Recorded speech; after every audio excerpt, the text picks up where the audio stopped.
That I will be talking about computing interpolants and description logics.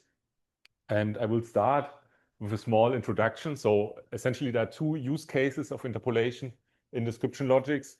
First is on the ontology level, and the second is on the concept level. On the ontology level, you work with ontologies, and you get an additional signature, and you transform or you compute a new ontology over this smaller signature. And the idea is that, okay, you want to drop from your original ontology some knowledge about some symbols that you either want to forget or you want to hide from the user. It's closely related to conservative extension. So you want the original ontology should be a conservative extension of the new one. And it's also related to abduction. So you can use it for abduction. The second level is the concept level.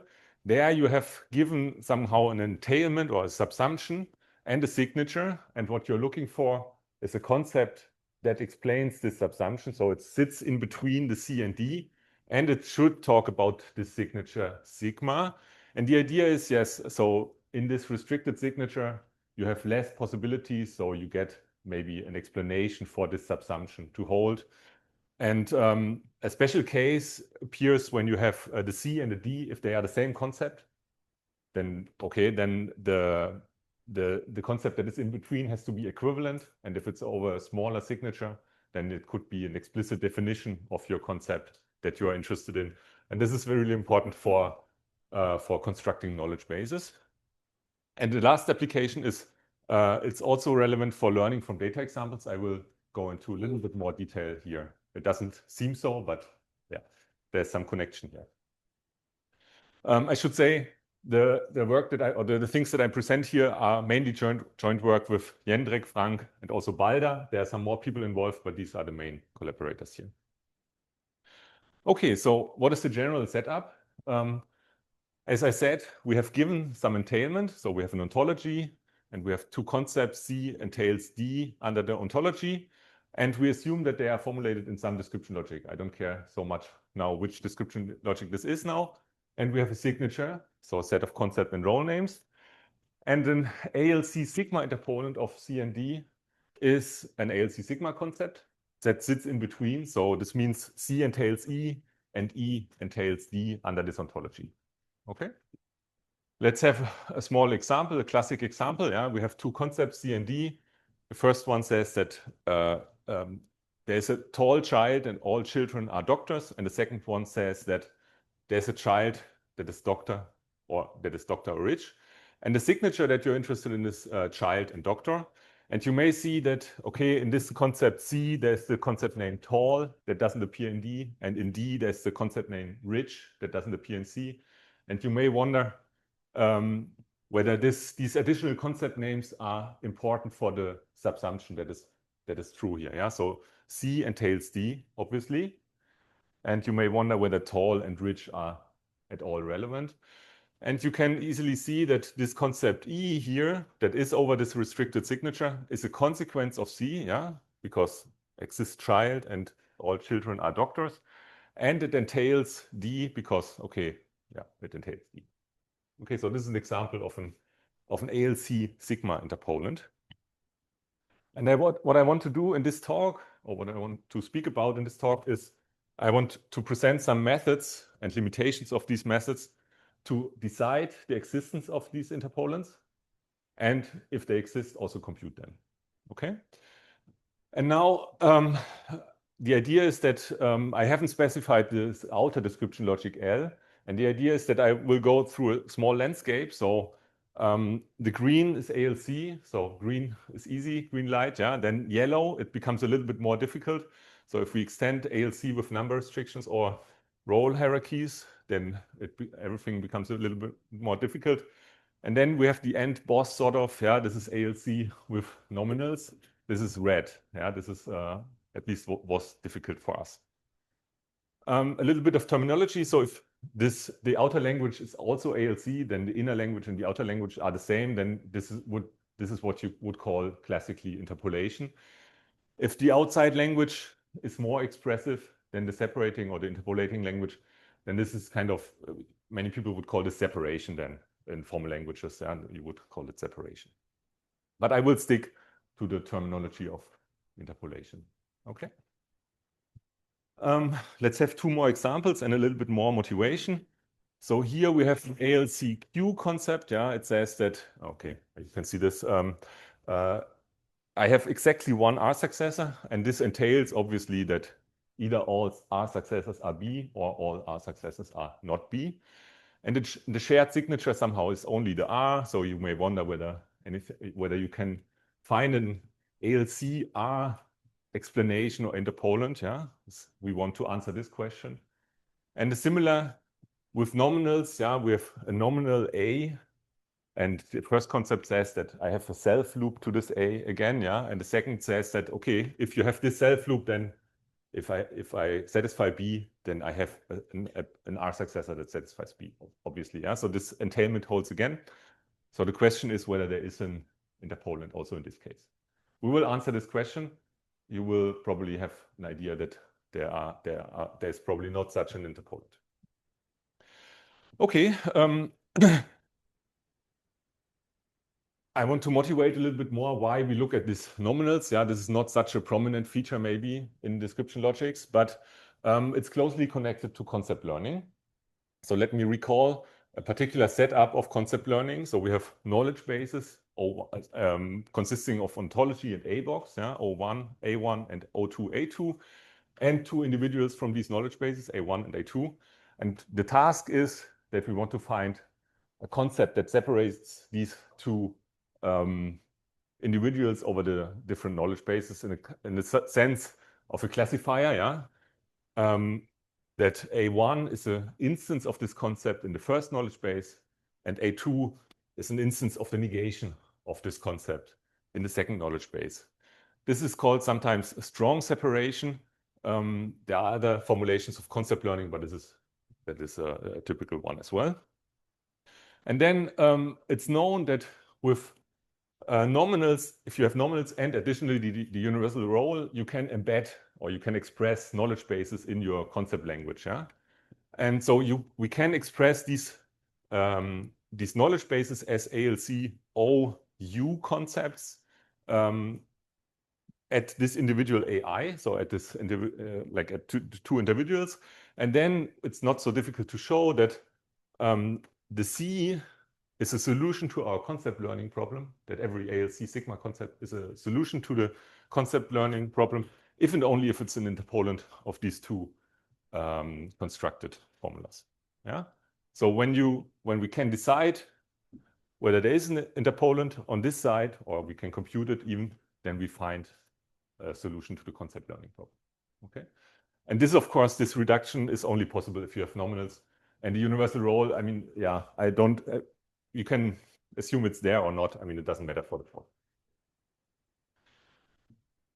Okay, the starting point is this outer language ALC, so the green language. Yeah, everything is sort of established because ALC satisfies the so-called or enjoys the Craig Interpolation Property, which says that an entailment between C and D holds if and only if there is an ALC sigma interpolant for C and D for this shared, for the common signature. Yeah, so exactly what happened in this example before. This is not a coincidence. This is the rule that always when we have a subsumption between C and D, then we will have also an ALC sigma interpolant in terms of the joint signature. Yeah. Okay, so what does it mean? Well, in order to decide whether there is an ALC sigma interpolant, we can just check the subsumption. So the decision whether there is interpolant is easy. Yeah. So now here I have fixed the signature, but this also works for arbitrary signature if I give it as an input. Yeah. Depending on how you prove this, you will also get interpolants out of the proof of this Craig interpolation property. So this is also constructive. And a variant of this Craig interpolation property holds as well for the case under ontologies. It's a little bit more complicated. That's why I skip it here, because it's not so relevant. What you get is, because of this, because you can reduce interpolant existence to subsumption, is that you can, in ALC, decide in exponential time whether there is an interpolant for CD under the ontology. And if you analyze, so this is the original proof, and what they show is they have a proof system for this, and then they extract interpolants, and these interpolants can be double exponentially large, so you can extract these interpolants in double exponential time. If you allow succinct representation or structure sharing, then they are only exponential size. Okay, so this is the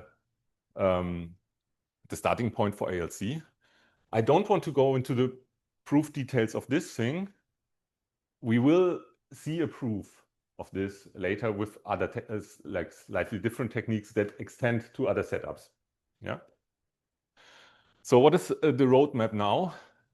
Well, for these other languages, we cannot expect something like the Craig Interpolation Property because, okay, we have a strong language outside. We cannot expect that we can have always an interpolant in a weaker language in the middle. So somehow we need something different, yeah. And I want to do the following things. So first, I want to show that like a standard approach doesn't work, yeah. If we want to compute interpolants in these languages, then I will introduce the model theory. So I will give a characterization in terms of bisimulations that characterizes when there is an interpolant. And bisimulations is not so surprising because bisimulations, they characterize exactly the expressive power of ALC. And based on this model theoretic characterizations, we will be able to decide existence of interpolants using type elimination algorithms, not exactly the type elimination that we know, but really similar in the style. And finally, we will analyze failed or unsuccessful runs of these algorithms to compute inductively sort of interpolants for the types or that we eliminated. We will also eliminate other things here, mosaics and hypermosaics later, and we will get inductively interpolants for those. Okay, this is the sort of roadmap. And yeah, so let me start with the no cheap tricks. Yeah. So what you could do in ALC and what works in ALC is you can show something like this. If there is an ALC sigma interpolant, then there's one that is not too deep, so it has bounded modal depth. In ALC with ontologies, this would be something like exponential. And then you can look at this strongest consequence of your concept C under the ontology of bounded modal depth. So this object exists because you have a fixed signature and you fix depth. So you have only finitely many concepts that are possible consequences. So the conjunction of all those consequences is the strongest one. And actually what you can show is that you don't have to enumerate all of them. You can compute in elementary time, in double exponential time, this strongest consequence. And of course, if something is an interpolant, then this strongest consequence is an interpolant, yeah, because it entails also the D, then of course.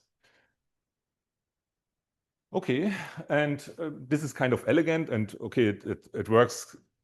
Yeah, it's an ad hoc method. You bound the depth, and then you show that you can compute something.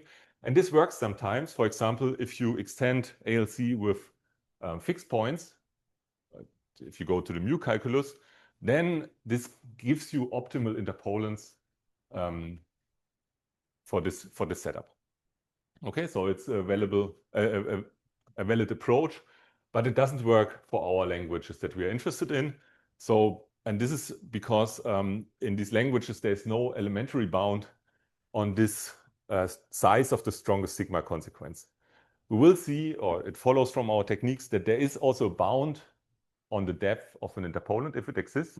It's larger, it's double exponential, but there is a bound, but the size of the strongest concept or the strongest consequence is not bounded by an elementary function. Why is that the case? If we look at our concept that we have already seen, there is exactly one R successor. Then it entails that if you have some R successor that satisfies D, then all R successors satisfy D. Now, if you have a fixed role depth, then this holds for all concepts of this fixed role depth, and there are non-elementary many of these concepts, and sort of the interpolant would have to store this information for all the concepts, and this cannot be done in a finite in an elementary way, yeah, because the number of these concepts D grows non-elementary. Okay, so now I come back to the track that works actually, yeah. So we want to look at the model theory, and the central notion that we are using is this joint consistency here. So let's consider our input. We have an ontology and two concepts, C and D, and the language of the outer language is not important here, and some signature. And then we call these two concepts jointly sigma consistent under the ontology. If we find models of these concepts, C and D, so we have two models, such that two models of the ontology where C is satisfied in one point here and D is satisfied in another point here. And additionally, these 2 points are bisimilar. Okay? So it's kind of a strong satisfiability test, yeah? So you want these concepts to be satisfiable, but additionally, you want them to be satisfiable in bisimilar points. I will have a couple of examples on the next slides for this, yeah? And then, based on this, one can characterize when there are interpolants. In particular, the following are equivalent. There is an interpolant, an ALC sigma interpolant of C and D under the ontology, if and only if C and not D are not jointly consistent under the ontology. And this is really a standard result. This has been, I mean, people have proved this for different logics. You have to plug in the right game or the characterizing game for the logic, and then this goes through. And the idea here, or what you can think of this here, is that if there is an interpolant, then it's certain. So it's a consequence of C, and the negation of the interpolant is a consequence of not D, and so this means that the interpolant is a witness that C and not D cannot be realized in sigma bisimilar elements, because C has to satisfy the interpolant, not D has to satisfy the negation of the interpolant, and such two things cannot be bisimilar. Okay, so the interpolant is a witness, sort of, that they cannot be realized in a bisimilar fashion. Okay, this is nice, but there's a but, yeah. If you prove this, the interesting direction for us, we want these interpolants, yeah. In the proof, we use compactness, so it's non-constructive. Okay. Let's have a couple of examples. We answer first of all our questions, yeah.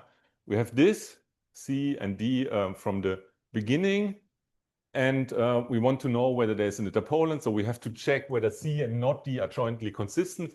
And I say, yes, they are. So on the left side here, I have a model of C. I have exactly one R successor.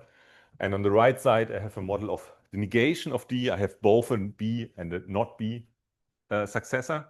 And the red links, they are a bisimulation, obviously, but only with respect to R, of course. Yeah, it cannot see the B because it's not part of the signature. Okay. And in the second example, it's similar. We have this case with a nominal, and yeah, we need the self loop here. So this is the left model. It has only the self loop around the nominal. On the right side, I have a more complicated thing. So I have in the root I satisfy B, and I have a R successor that doesn't satisfy B, and then a loop. And you can see that the right side is a model of the negation of D, and that the red links are a bisimulation. So C and not D are consistent, so there is no interpolant. Okay? Okay. So now what we want to do is we want to decide this joint consistency, and I am going to use sort of type elimination, what you all know for deciding satisfiability of ALC. I will use a variant of this algorithm to decide joint consistency. Okay, so for me, a type is just a maximal consistent set of subformulas. It describes an element in my interpretation with respect to the concepts that are relevant in our input, C, D, and O. And I have this notation that, okay, T prime is a valid or compatible R successor of T if you may have two elements that satisfy T and T prime in your interpretation, and T prime is an R successor of T. And then, as usual, when you do type elimination, you need some kind of a witness notion, yeah? But I will work with pairs of types because I have two concepts in my input, C and D. So I have two types. So let's fix such a pair of types, T1 and T2. And then assume we have an existential restriction in one of the types. Then another pair, S1, S2, is a witness for this existential restriction. Well, okay, if I'm compatible in both components, and well, the concept that I'm interested in is actually witnessed in the respective type, Si. Okay. This is just the usual type elimination condition, just with pairs of types. And then I can do the elimination procedure or the actual type elimination. So what we do is we start with all pairs of types, and we want to know whether they can be realized in a sigma bisimilar way. And we have two elimination conditions. In particular, we eliminate pair of types if they don't satisfy the same sigma concept names, then they cannot be realized in a sigma bisimilar way. And we eliminate them if one of them has an existential restriction with R from sigma that cannot be witnessed in the remaining types. Yeah. And the conditions I call sigma atomic consistent and sigma existentially saturated. Okay.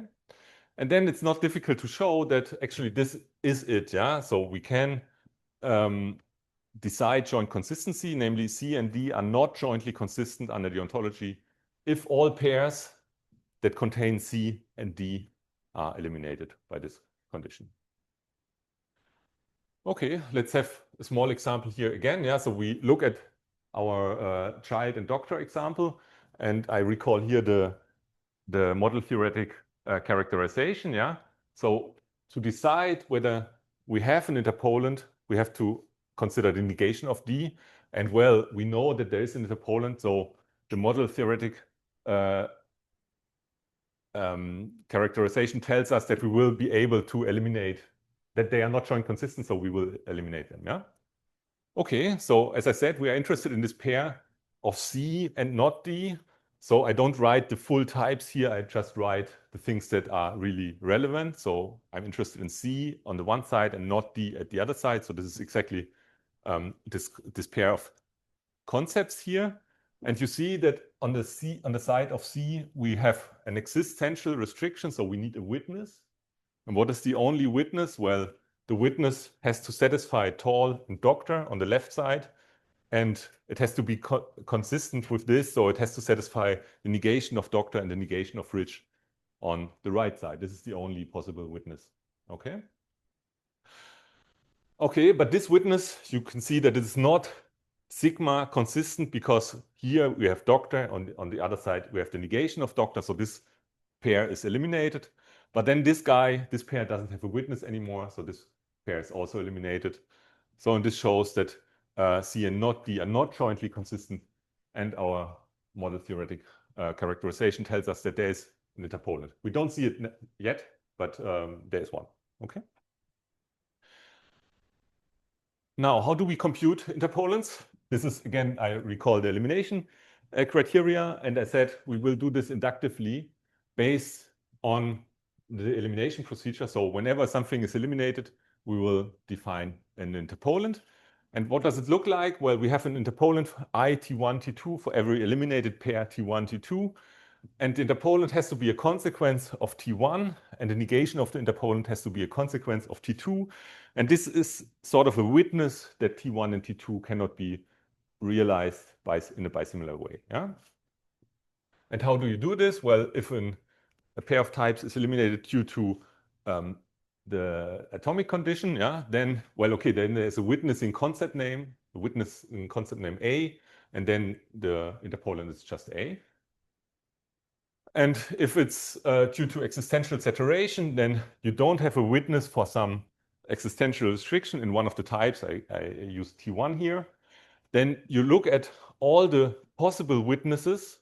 Yeah, you collect all types that would work as witness in your first component, so all that are compatible and contain the E, and you look at all types that are compatible with a T2 in the second component, and all pairs of elements of S1 and S2 have been eliminated, because otherwise we would have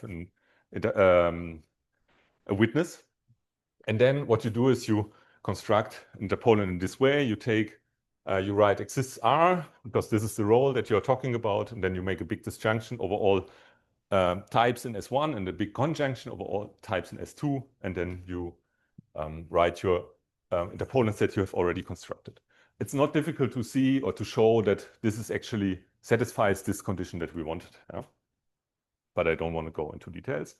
And then a similar construction you use in the very end. Yeah, we are actually interested in an interpolant for this entailment. So what we do is we make, again, a big disjunction over all the types that contain C, and a big conjunction over all the types that contain not D, and we take the interpolants, we write the interpolants that we have computed so far. Okay, and this gives you interpolants within the bounds that were claimed in this theorem by Balder, Tenkate, and others before. Okay, let's have a look at this example, or finish the example. Yeah, it's almost the same slide, except that I added the interpolants over here. So this concept, or this pair, is eliminated because of doctor, yeah, and then the interpolant is doctor. And then this, we have eliminated this one here because there was a missing child, missing witness for a child. And yeah, when you do when you plug it in, you will get this as interpolant as we had expected. Okay. Okay. So now it's going to be, we're going to move to the orange area. We're going to move to the more difficult logics, ALCQ and ALCO. And to see why this is more difficult, let's look at these witnesses for joint consistency.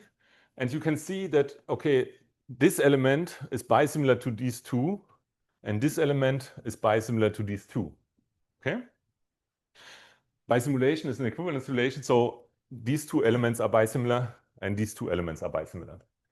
What this shows, and this is not avoidable in general, is that you can enforce in witnesses for joint consistency elements that are bisimilar in one interpretation, not only across two interpretations, but in one interpretation. So you have to deal with this algorithmically, and it doesn't suffice to look at one type on each side. Yeah, you have to deal with several types on each side, because these two are not on the same side. Okay. So what you have to do, or what you would do, is you would consider sets of types, which we call mosaics.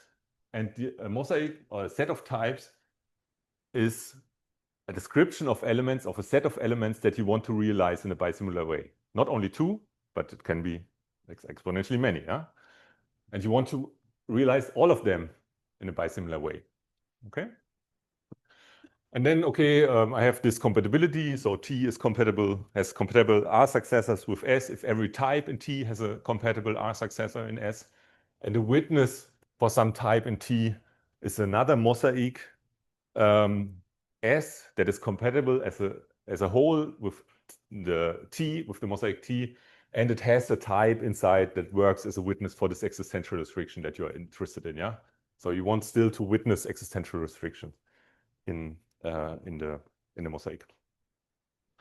Okay, and now you will see the same again. Now we don't do type elimination, we do mosaic elimination. Yeah, we want to decide whether a set of types is realizable in a sigma bisimilar way. And so we start with the set of all mosaics, write them down, and we have an elimination condition, which is also very similar to what we had before. So we eliminate the mosaic if not all types in the mosaic satisfy the same concept names. Okay, then they cannot be realized in a sigma bisimilar way.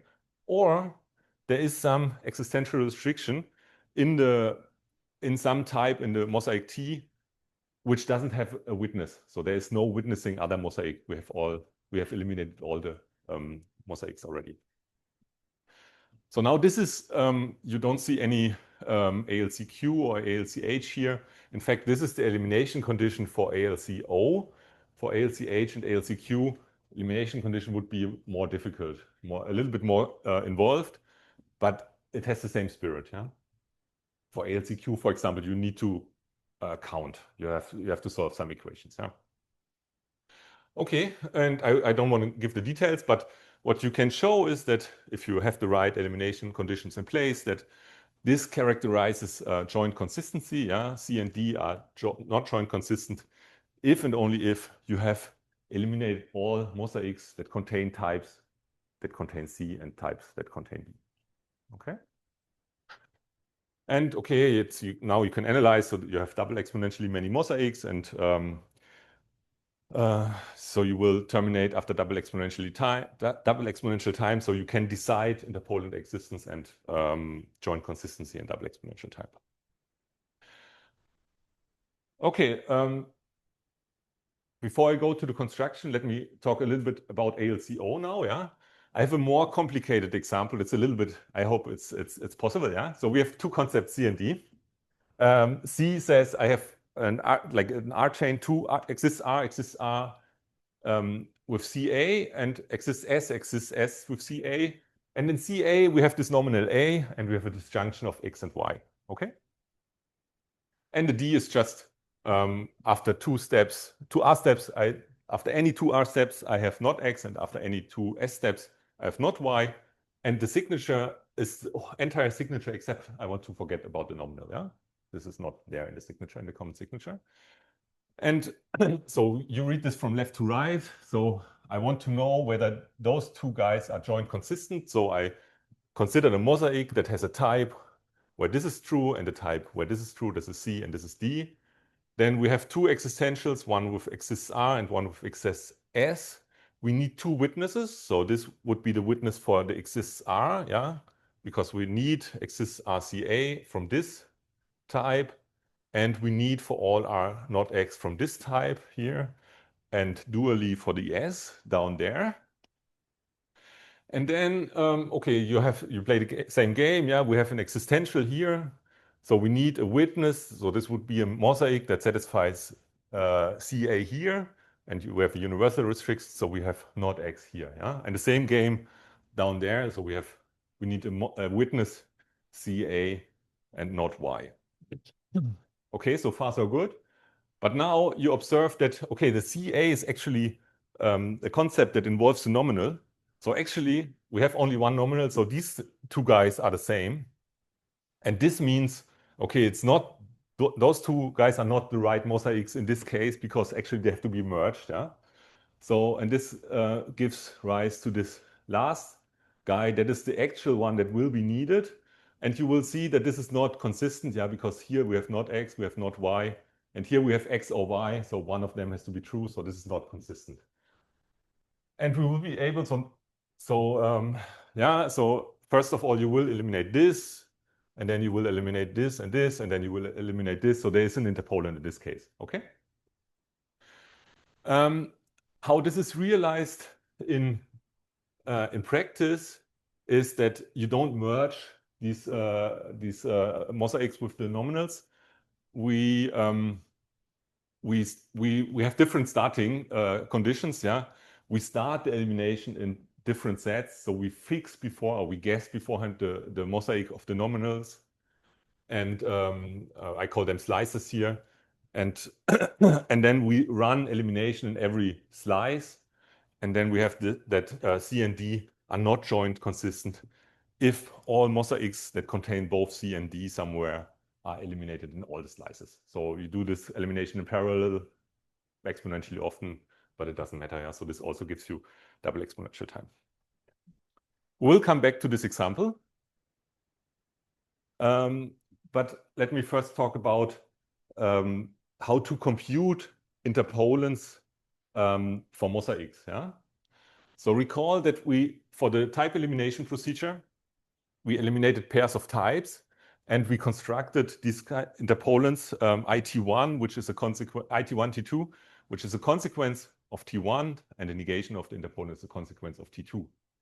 Now we don't have only two guys; we have a set of types, and we want to compute interpolants for a set of types, and we call them separators now. Yeah, and it's what you maybe would expect. Yeah, a separator is a function, I call it sep, that maps each type in the mosaic to a consequence of this type. Yeah, so T entails sep of T, and if I take the conjunction of all the separator formulas across the mosaic, then this is inconsistent.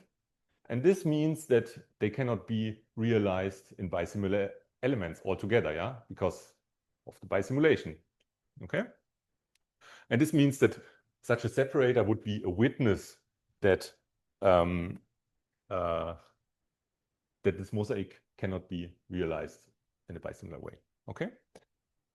Now the construction here is sort of, it's very brutal, and yeah, well, let's see. Okay, so how do we do it? Yeah, we, in fact, okay, it's not so important here, but we construct a uniform separator. That means that during the elimination, we construct a separator that separates all mosaics that have been eliminated. It's a little bit stronger than only one for each. It's needed in the proof, but it's not so important here. So in the base case, yeah, if you extract something, or if you eliminate something due to the atomic condition, well, then the separator can be built just by saying, okay, I collect all the concept names that are in the type, all the sigma concept names that are in the type, and I collect all the negations of the concept names that are not there. This will separate all mosaics that have been eliminated in the first step. And the most complicated, what you will see today, is this existential, this construction in the existential saturation case. So let's assume some T doesn't have an R witness for some existential R. And what we do is we take the separator that has been constructed so far, okay? Then we consider types over these kind of types over these formulas that have been constructed so far. So we take maximal consistent conjunctions over the formulas sep T and the negation of these formulas sep T. Those are sort of the relevant formulas for the witnesses, yeah? Okay. And we take all these kind of maximal conjunction. And then we describe elements based on subsets of this. And we do this with the nabla. It's a nabla operator. So take any subset psi of this phi, and then nabla R of psi says that, okay, I have an R successor that satisfies, for every formula in psi, I have an R successor that satisfies this formula, and all R successors satisfy formulas from psi only. And in this way, you describe the R neighborhood of one particular element up to with respect to the separator formulas that you have already constructed. Yeah, you have R successors for every formula in psi, and you have only such R successors. And what you then do is, okay, you construct a new separator by making the old one stronger. Yeah, you take the old and take a conjunction, and here you write, you take all the subsets of your types here and test whether the nabla of this subset is consistent with your type, and you take the disjunction over all these consistent nablas. This is sort of the strongest formula that you can write with respect to the separator formulas. Obviously, this disjunction is a consequence of your type, and one can show that it's also a separator for the eliminated mosaic. Okay, so now maybe you have some alarm bells ringing because of the complexity. Yeah, we have an inductive construction in every stage. We take types. Yeah, so this quickly leads to something non-elementary. But here the difference is that here we have only a fixed number of formulas that we consider in every stage. So we have only exponentially many types. So this doesn't explode to non-elementary. We stay within elementary bounds, actually 3 or 4 times exponential. Okay. Now for ALCO, we are approaching the red case. What is the difficulty? Yeah? So recall we had this elimination and we ran the elimination in parallel with different starting conditions. And what we did so far was we associated with every mosaic that was eliminated a separator, okay? That shows inconsistency, joint inconsistency. Now look at these two mosaics T1 and T2. If you look only at T1, yeah, it's perfectly fine. This is joint consistent. Only this T1 is joint consistent. You just add this guy. You can realize this in a bisimilar fashion, no problem. The same holds for T2. Yeah? If you have only T2, then you can realize this in a bisimilar fashion, so it's joint consistent. The thing is that so they are joint consistent, so there will not be a separator. So this idea that we find a separator for every eliminated mosaic will not work because they are joint consistent. Yeah? So this means that they are only jointly inconsistent if you consider them together. Okay? And then this leads to the idea that we consider them together. We join several mosaics in a single data structure, which is called hypermosaics. So a hypermosaic is just a set of mosaics. And we require that they are okay with the normal. So every normal appears only once, as you want this. And then we have a hypermosaic elimination procedure, which is again a variant of what we had before. Yeah, we start with the set of all hypermosaics. We eliminate a hypermosaic if it's not consistent with respect to the concept names, and we eliminate a hypermosaic if it's not if it has an existential restriction that cannot be witnessed in a different hypermosaic.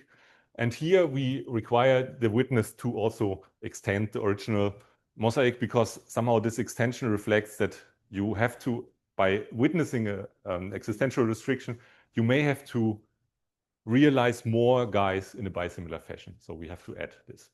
Okay. And then the usual lemma, yeah. So this decides joint consistency. Yeah. Okay. So let's see what happens. Okay. So I have these 5 mosaics. If you look at which are relevant for the procedure, then we get these 5. Yeah. In every step you extend. So for example, H0 needs an R successor, so you have to add this T1 and so on. Yeah. So you get these 5. And then